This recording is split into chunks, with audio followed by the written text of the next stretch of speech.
I'm a SWAT officer who was called to deal with an incident in a middle school.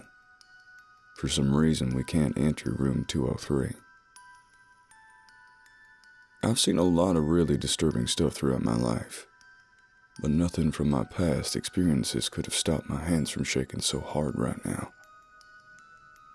I don't know what the hell is going on in this school, in that godforsaken room. I was never the type of guy to get excited for assignments.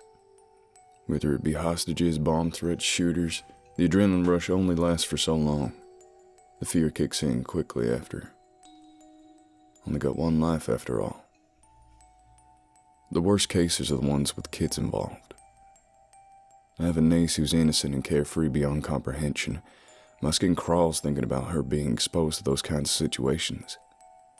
Safe to say, I wasn't looking forward to whatever task laid ahead of us when we were called in. When we arrived, there were 6 or 7 police vehicles parked outside, with a vast crowd of evacuated students standing outside. A lot of them looked a combination of utterly shocked and terrified, like they'd just been chased through a cemetery by a machete-wielding demon. As we entered the building, we were getting caught up to date by the police officers, but he was hardly any help. "Oh, we don't know what to do. They're in room 203, but we can't go in there." "Can't go in there? What do you mean?" Dex, our unit leader, asked him. He stumbled out a mostly incoherent response, pale skin and eyes as wide as he did so. From his expression, you'd assume that he'd been to hell, or something of comparable nature. Obviously, we weren't taking this lightly. We tried getting more information out of him, but he was adamant that he didn't know anything beyond the fact that we couldn't go into the room under any circumstances. "We'll figure it out," Dex ended up saying to him, realizing that trying to converse with this guy was getting nowhere. The officer simply nodded his head in response, not confidently though. We traversed into the school and up to the 2nd floor, all alert as hell. In the utter silence, the place was rather eerie.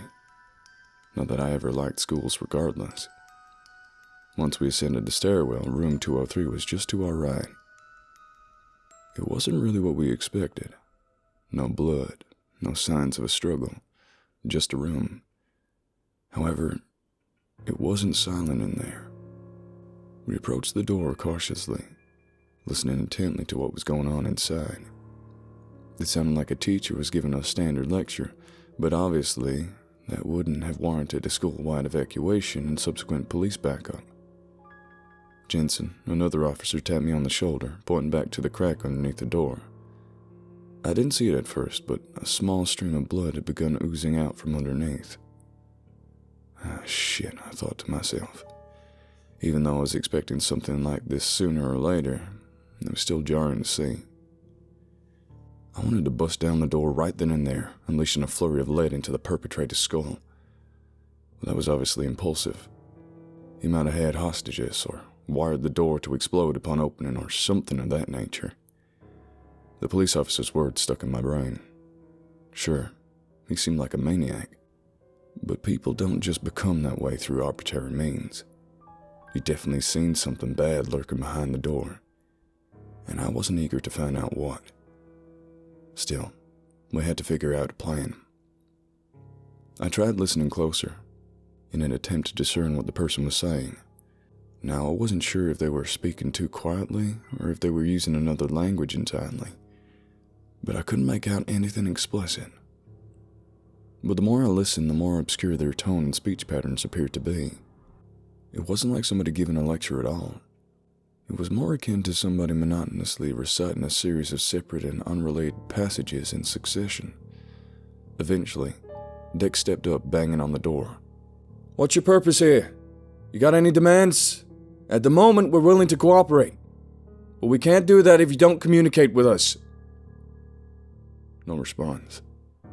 We tried negotiating for 10 more minutes, but the speaker paid us no attention, simply continuing their obscure diatribe to the audience of presumably captive and horrified students.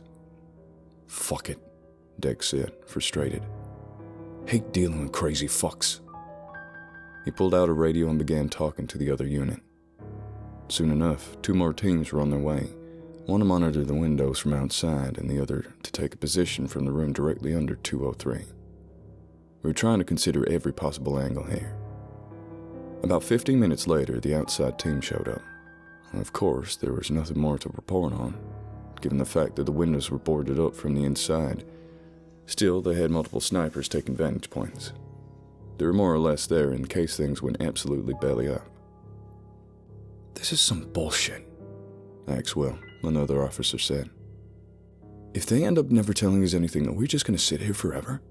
Kids might as well die of natural causes instead. I wasn't going to be the one to say it, but I was sure thinking it. There was no easy solution for situations like this. Another 5 minutes elapsed before the ground team showed up, announcing to us over the radio that they were making their way to the room underneath. The radio crackled once again. Hey, Dex. Dex picked it up. Yeah, something wrong? I don't think we should go inside. What? What the fuck are you talking about? It was cut off by something rather jarring. Not a noise, but more so the absence of noise. Whoever was inside the room had stopped talking. Dex put the radio down, ready to negotiate once again. You finished? Can we talk now? Suddenly, and wholly unexpected, the door opened just a crack. Thankfully, I was on the side closest to the doorknob, which meant I wasn't able to see inside. But as for the 3 officers who did, including Dex, well, I'm not quite sure what happened to them. I remember feeling a gust of boiling air seeping out and seeing some kind of deep purple glow emanating from within. At a point, I thought I could see Dex's eyes beginning to leak blood, but that may have just been my imagination. All I know is that I blinked a few times from the heat, and a few seconds later, 2 of the officers were gone and the door was closed, leaving Jensen by himself, kneeling on the ground while covering both of his eyes with his hands. We tried getting him to talk, but he wouldn't budge. In fact, he wouldn't move an inch from his bizarre position.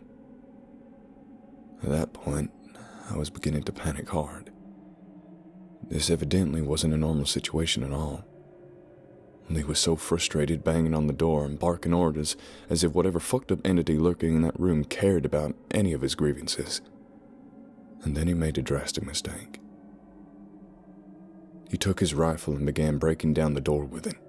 He managed to get halfway through the door before succumbing to whatever fate Jensen had just before him. I turned around, seeing him also cover his eyes, frozen in the position on the ground. I tried to not look at the purple light flowing out from the holes of the door as I made eye contact with Axwell.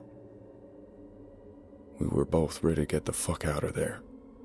I took lead, rushing towards the stairwell, but after 2 seconds of running, I heard a scream from behind me. Some kind of large insect-like appendage shrouded in dark violet smoke had burst through one of the holes, grabbing him by the waist. I reckon if that were a single second later, it would have done the same to me as well. I tried shooting at the thing, but my bullet simply bounced off it. It pulled Axwell in shortly after, demolishing the door with it. The room was completely open now, but I wasn't planning on investigating.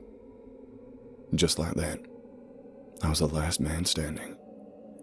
I bolted down the stairwell and through the first floor hallway, only to find the path nearest the exit blanketed in the same smoke that was coming off the appendage. There was no way in hell I was going to traverse through it. I picked up my radio, attempted to contact the floor unit instead. Where are you guys? What's going on? A shaky voice on the other end answered. You better hide. Hide? I questioned. Why don't we get our asses out of here instead? I'm looking outside the window right now. Something's happening out there. Given all the communications, my mind had automatically filtered out the noise. I concentrated, hearing suppressed screams and sporadic gunshots emanating from beyond the walls of the school. Oh, come on, I muttered.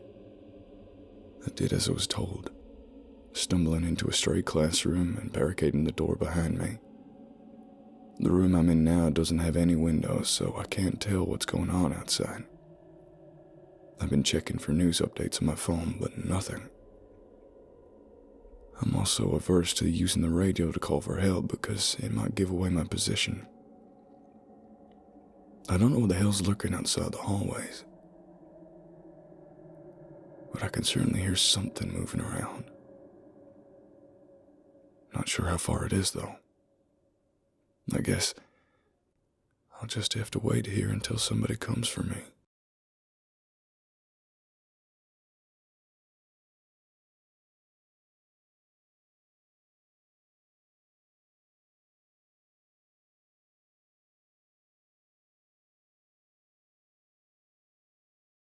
If you like this video, please consider subscribing. And if you're an animal lover like me, please consider donating to the World Land Trust, a charity that aims to help wildlife through buying land, preventing development, and helping endangered species.